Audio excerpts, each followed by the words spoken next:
সকালবেলা কি রান্না করবো এটা আগের দিন রাতেই চিন্তা করে রাখতে হয়। যদি সকালবেলা উঠে চিন্তা করতে চাই তাহলে দেখা যায় যে অর্ধেক বেলায় আমার শেষ হয়ে যায়। মাংস রান্না নিয়ে অত বেশি প্যারা খেতে হয় না, প্যারা খেতে হয় হচ্ছে মাছ রান্না করতে গেলে কোন মাছের সাথে কি তরকারি দিব, এটা একটা বেশ চিন্তার বিষয় আমার জন্য। তো যাই হোক, সকালবেলা হচ্ছে আজকে টাকি মাছ ভুনা করব। টাকি মাছগুলো গোল গোল করে কেটে হলুদ আর লবণ দিয়ে ভেজে উঠিয়ে রেখেছিলাম, সাথে কয়েকটা টমেটো। আর এখন মশলা কষিয়ে মাছগুলো দিয়ে দিচ্ছি। পানি শুকিয়ে আসলে ধনেপাতা দিয়ে নামিয়ে ফেলবো। কি খাও মা? মজা। ওরে আল্লাহ। মাইবিনের বাবা দুপুরবেলা বাহিরে গিয়েছিল, তো দুপুরবেলা তো হোটেলগুলোতে সিঙ্গারা বিক্রি করে, তো সিঙ্গারা আমাদের জন্য নিয়ে এসেছে। তো ওটার সাথে যে পেপার সালাডটা দেয় সেটা আবার মাহিরা খাচ্ছিল। কি দিব? পেঁয়াজ? আসো নাও। আরো দাও, আরো দাও, আরো আরো আরো আরো না হবে? মজা? মজা না? বাজা মজা। আর একটু খাবা? আর পেঁয়াজ দিব? শুধু পেঁয়াজ খায় না, পেঁয়াজ দিয়ে সিঙ্গারা খাও। খাজামে খাও। আম আর খাবা না? আলু এই যে আলু, পেঁয়াজ, যে সিঙ্গারার ভেতরে আলু। পান্ডাম কেন আর খাবা না সিঙ্গারা? আচ্ছা। আমাদের জন্য মাছ ভুনা করেছি, আর আম্মু ভাইকে দিয়ে মাংস পাঠিয়েছিল। আগের দিনের ভিডিওটা যারা দেখেছেন তারা নিশ্চয়ই জানেন। তো মাংস দেখে মাইবিন ওটা দিয়ে খেতে চেয়েছে ভাত, কিন্তু ওটা তো আমাদের জন্য রান্না করা ছিল। তো যেহেতু ঝাল, সেহেতু মাইবিন খেতে পারবে না। তো ভাবলাম ওকে একটু আলাদা করে বিরিয়ানি রান্না করে দেই। আমি অল্প একটু গরু মাংস বের করে ছোট ছোট করে কেটে নিয়েছি, এরপর সব মশলা দিয়ে দিয়েছি। এবার হাতে মাখিয়ে কিছুক্ষণ রেখে দিব।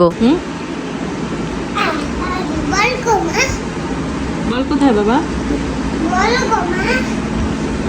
মাইবিনের বাবা বাইরে থেকে আসার সময় প্রায় দিনই হাতে করে খেলনা নিয়ে আসে। ছেলে মেয়ে দুটার জন্য ওর বাবার অনেক বেশি টান, আসার সময় এই খেলনাটা আবার নিয়ে এসেছে। আজকে মাহিরার জন্য আলাদা করে কিছু নিয়ে আসা হয়নি, এই কারণে দুই ভাই বোন ওটা নিয়েই যুদ্ধ করছে। তো আমি আবার কিচেনে চলে এসেছি, প্রায় 20 মিনিটের মতো হচ্ছে এটা মেখে রেখে দিয়েছিলাম। আর এখন রান্না করে নিব। ছোট ছোট করে মাংসগুলো কেটেছি যাতে তাড়াতাড়ি সিদ্ধ হয়ে যায়। ভাবছি ছোট্ট একটা প্রেসার কুকার কিনবো মাইবিন মাহিরার জন্য, যেহেতু ওরা বিরিয়ানি খেতে পছন্দ করে। এই কারণে ভাবলাম যে একটা প্রেসার কুকার যদি হয়, অল্প সময়ের ভেতরে 2-3টা সিটি দিয়ে রান্না শেষ করে ফেলা যাবে। দেখি এরপরে সময় করে একটা প্রেসার কুকার কিনেই ফেলবো।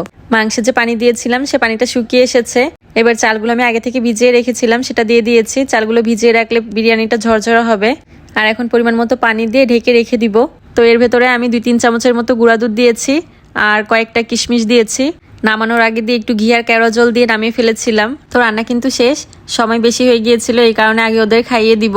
তারপর মাংসটা গরম করবো। আমি ফ্রিজ থেকে বের করে রেখে দিয়েছি, ওদের খাওয়াতে খাওয়াতে আইসও ছেড়ে দিবে। কি করে মোবাইল দেখে? একটু খাও। ওরে বাবা, না একটু খাও, একটু খাও, একটু একটু একটু।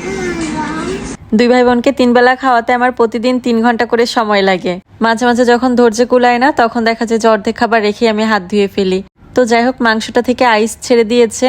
অল্প কিছুক্ষণ চুলায় রেখে একটু গরম করে নিলে পুরাটাই ছেড়ে দিবে। তো দেখেন মাংসটা কিন্তু পুরো আইস ছেড়ে দিয়েছে। আর এখন দেখতে কতটা লোভনীয় লাগছে না? কিছুটা মাংস রাতের বেলায় গরম করে খেয়েছিলাম, আর এখন হচ্ছে পুরো মাংসটা গরম করে নিব।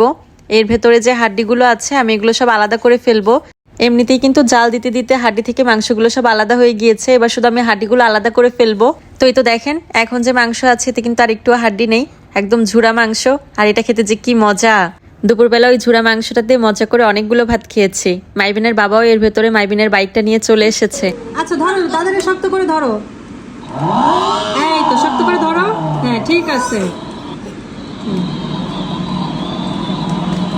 শক্ত করে ধরো।